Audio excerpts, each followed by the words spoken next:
रहीम। तो अब हम डिस्कस कर रहे हैं फ्यूचर टेंस। फ्यूचर का मतलब होता है मुस्तकबिल, यानी कि आने वाली चीज़। ये तो सर मैंने तफरीर में लिख दिया। अच्छा भाई, तो मुस्तकबिल यानी कि वो चीज़ें, वो ज़माना जो मुस्तकबिल में आएगा, आने वाला ज़माना, उसको हम ऐसे लिख सकते हैं, आने वाला ज़माना, उसको आप फ्यूचर कहते हैं। अब इसमें भी चार होते हैं, simple, continuous, perfect and perfect continuous. सही है। तो बात शुरू करते हैं अपनी सिंपल से और उसके स्ट्रक्चर से। फ्यूचर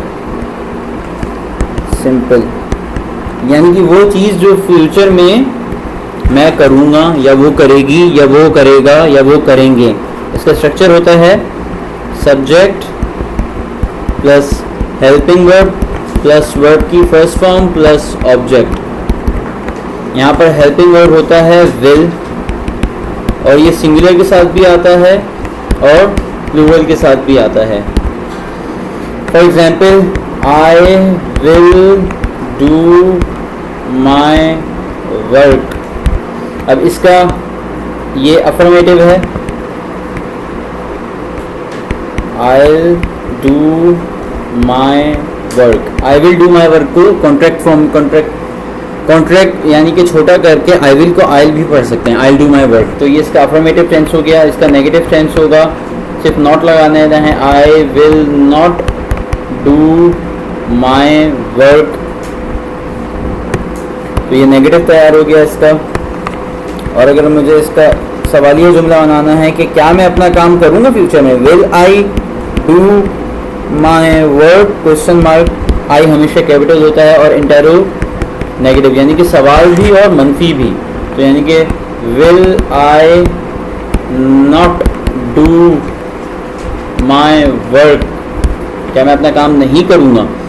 तो ये हो गया फ्यूचर सिंपल। इसके बाद आ जाते हैं फ्यूचर कंटिन्यूअस पे, यानी कि वो काम जो फ्यूचर में हो रहा होगा। इसका स्ट्रक्चर होता है subject plus helping verb plus verb की फोर्थ फॉर्म प्लस ऑब्जेक्ट। यहाँ पर सब्जेक्ट सिंगुलर भी होता है और प्लूरल भी होता है। हेल्पिंग वर्ब यहाँ पर विल बी होता है और वर्ब की यहाँ पर फोर्थ फॉर्म यूज़ होती है, यानी कि आईएनजी वाली। इसका स्ट्रक्चर हो सकता है अफर्मेटिव में, नेगेटिव में, इंटेरोगेटिव में और इंटेरो नेगेटिव में। मैं चारों में स्ट्रक्चर बता देता हूँ। अफर्मेटिव में तो सादा सादा आई की जगह, सब्जेक्ट की जगह आई लिख दिया, हेल्पिंग वर्ब की जगह विल लिख दिया। Will be doing my work, यानी कि मैं अपना काम कर रहा हूँगा। I will be doing my work, I will be conducting my class, I will be attending my paper. ठीक है। अब इसका नेगेटिव यानी कि ये काम फ्यूचर में नहीं हो रहा होगा, I will not be doing my work, I will not be doing.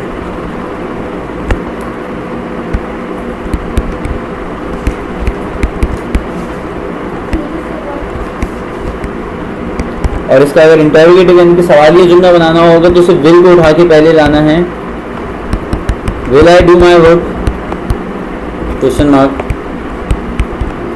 और इसी तरीके से विल आई नॉट, अच्छा यहाँ पे सॉरी, यहाँ पे डूइंग आएगा, will I doing my work.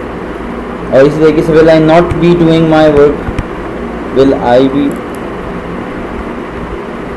Will be I, will I not be doing my work। तो ये इंटेरो नेगेटिव हो गया। अब इसी तरीके से नेक्स्ट टेंस जो है वो है फ्यूचर परफेक्ट, यानी कि वो काम जो फ्यूचर में हो चुका होगा। इसका स्ट्रक्चर होता है subject plus helping verb plus verb की third form plus object. Subject singular और प्लूरल दोनों हो सकता है। हेल्पिंग वर्ब यहाँ पर विल हैव होता है और वर्ब की थर्ड फॉर्म यूज़ होती है और ऑब्जेक्ट यूज़ होता है। For example affirmative, negative, interrogative और इंटेरोनेगेटिव, चारों एग्जांपल्स हम यहाँ पर डिस्कस कर लेते हैं वन बाय वन। अफर्मेटिव यानी कि सीधा साधा जुमला जो होता है, आई will have completed my work, मैंने अपना काम कर लिया होगा, मुकम्मल। ठीक है। नेगेटिव, आई पूरा जुमला वही रहेगा, बस नॉट आ जाएगा।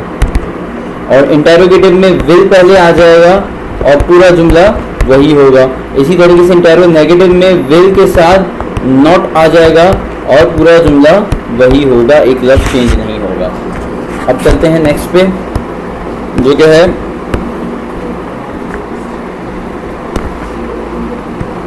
फ्यूचर परफेक्ट कंटिन्यूअस, यानी कि subject plus helping verb plus verb की fourth form plus object. Future continuous के तमाम जुमलों में वर्ब की, हमेशा कंटिन्यूअस के तमाम जुमलों में वर्ब की फोर्थ फॉर्म यूज़ होती है। अब इसकी एग्जांपल कर लेते हैं, अफर्मेटिव में, नेगेटिव में, इंटेरोगेटिव में और इंटेरोनेगेटिव में। अच्छा, ये वो सेंटेंस है जो कि बहुत कम यूज़ किया जाता है प्रैक्टिकल इंग्लिश में। Affirmative, I will have been, यहाँ पर हेल्पिंग वर्ब होता है will have been. I will have been doing my work for 2 hours। ठीक है। नेगेटिव बनाने के लिए सिर्फ आई विल के बाद नॉट लगेगा और पूरा जुमला वही रहेगा। इंटेरोगेटिव बनाने के लिए अफर्मेटिव के अंदर सिर्फ विल पहले आ जाएगा और पूरा जुमला वही रहेगा। और इंटेरोनेगेटिव में अफर्मेटिव को इंटेरोनेगेटिव बनाना है अगर, तो विल भी पहले आएगा और नॉट भी पहले आएगा और पूरा जुमला वही रहेगा और इस जुमला इंटेरोनेगेटिव बन जाएगा। प्रैक्टिस इसकी इस तरीके से करनी है कुछ कि सिंगुलर के 2 सब्जेक्ट के साथ अफर्मेटिव, नेगेटिव, इंटेरोगेटिव और इंटेरोनेगेटिव के सेंटेंसेस सारे बनाने हैं और इसी तरीके से प्लूरल के 2 सब्जेक्ट के साथ ये सारे काम करना है। अल्लाह हाफिज़।